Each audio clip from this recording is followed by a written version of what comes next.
अस्सलाम वालेकुम नाजरीन, सरेआम न्यूज के साथ मैं हूं नाइला भट्टी। सबसे पहले शामिल करेंगे आज की अहम खबर।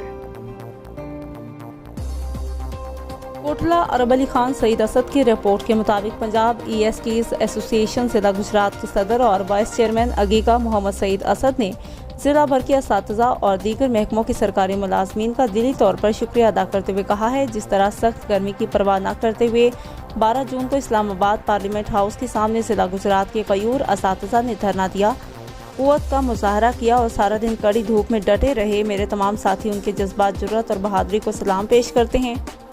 चेयरमैन पेस्टा सईद अहमद गुजर की क़यादत में असातिज़ा ने इस्लामाबाद पार्लियामेंट के ऐवान तक ESTs असातिज़ा की आवाज़ पहुंचाकर साबित कर दिया है कि ESTs एसोसिएशन एक मुनज़्ज़म मुतहद जमात है जो ESTs असातिज़ा के हकूक़ का दिफा करना जानती है, इनके हकूक़ की बाज़याबी के लिए हर किस्म की कुर्बानी देगी। अगीका की क़यादत की शाना बिशाना चलते हुए असातिज़ा के हकूक़ व मुतालबात की मंजूरी तक चैन से नहीं बैठेंगी। उन्होंने कहा, अगीका सरकारी और मुलाजमीन असातिज़ा का मिसाली इत्तेहाद है जिसने हुकूमत को 25% तनख्वाह और 15% पेंशन बढ़ाने पर मजबूर किया, वरना हुकूमत 10% से आगे नहीं बढ़ रही थी। सईद असद ने कहा, अभी हमारे मुतालबात पूरे नहीं हुए। House rent, medical allowance, convince allowance, leave encashment के मसाइल हल तलब हैं, जिसके लिए कमेटी का क़याम खुशाइंद है।